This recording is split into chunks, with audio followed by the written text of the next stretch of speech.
Guys, कैसे हैं आप लोग? आई होप कि सब बहुत अच्छे होंगे। वेलकम है आप सभी का राहुल भारती ऑफिशियल, है ना, यूट्यूब चैनल में। गाइस भूल ही नहीं हो गाइस, मतलब जैसे बोलते हो रूपाली तो ब्लॉग ऑफिशियल, ऐसे आदत हो गया। राहुल भारती ऑफिशियल अब सीखना पड़ेगा गाइस, क्योंकि नया चल रहा है ना। आप लोग ध्यान भी नहीं दे रहे हैं कि रोज मैं रीड करती रहूंगी। है रोज एक एक वीडियो आता तो रीड करती ना। यस, तो हम लोग आज गाएंगे काला टीका लाइव। ओके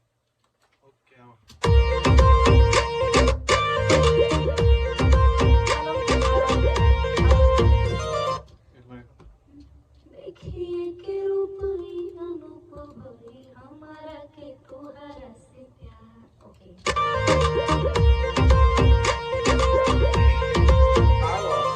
देखिए के रूप अनूप भई हमारा के तोहरा से प्यार।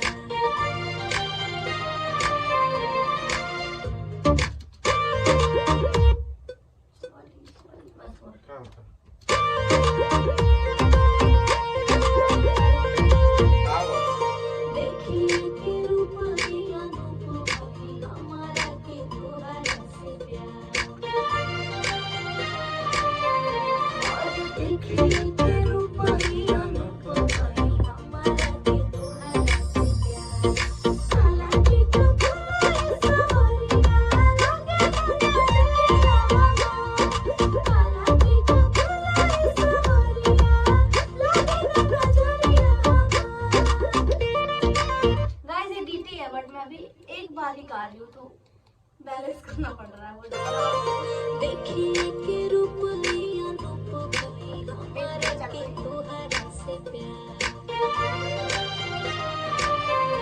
और देखिए के रूप अनूप भई हमारा के तोहरा से प्यार।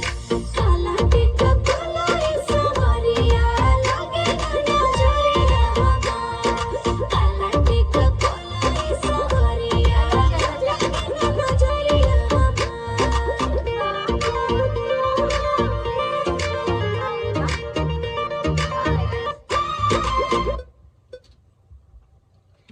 बाबू तोहरे में बसेला पराना भाए जान कि जब हम पराना भाए जान कि जब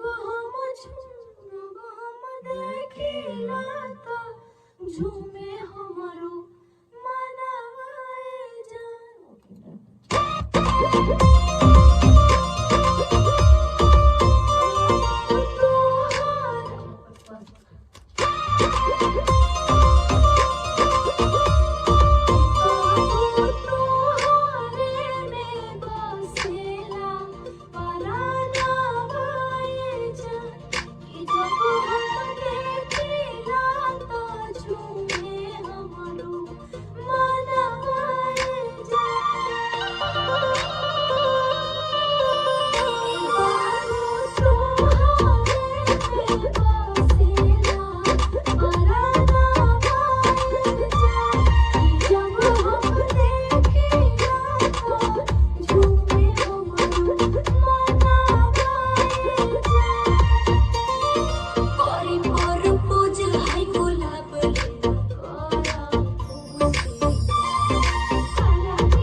बहुत टफ है गाइस, बहुत। इसका जो स्केल है ना, एक बार तो याद ही नहीं हो।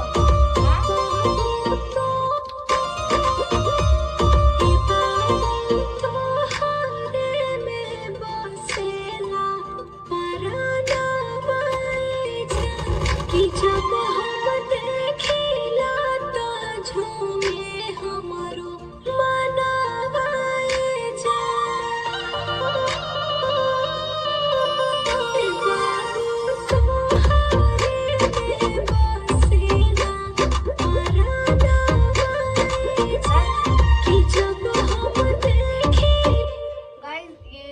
गाना मेरे YouTube चैनल पे है, रूपाली गुप्ता ब्लॉग ऑफिशियल। प्रचार करो कि नहीं? करो प्रचार।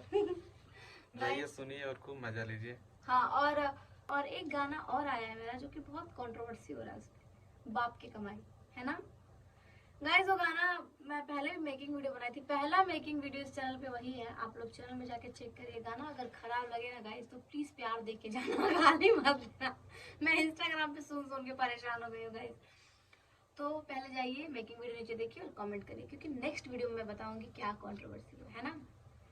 कंट्रोवर्शियल कमेंट पढ़ने के बाद ही पता लग जाता है क्या होता है।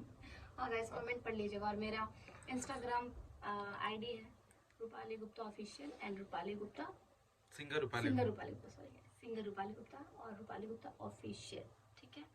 तो उस पर भी जाएंगे तो आप लोग को मेरा आईडी दिख जाएगा, और उस पर मेरे आईडी पे ही तो आप लोग जाएंगे गाइस। और उसके बाद मैं वीडियो को बंद करना बहुत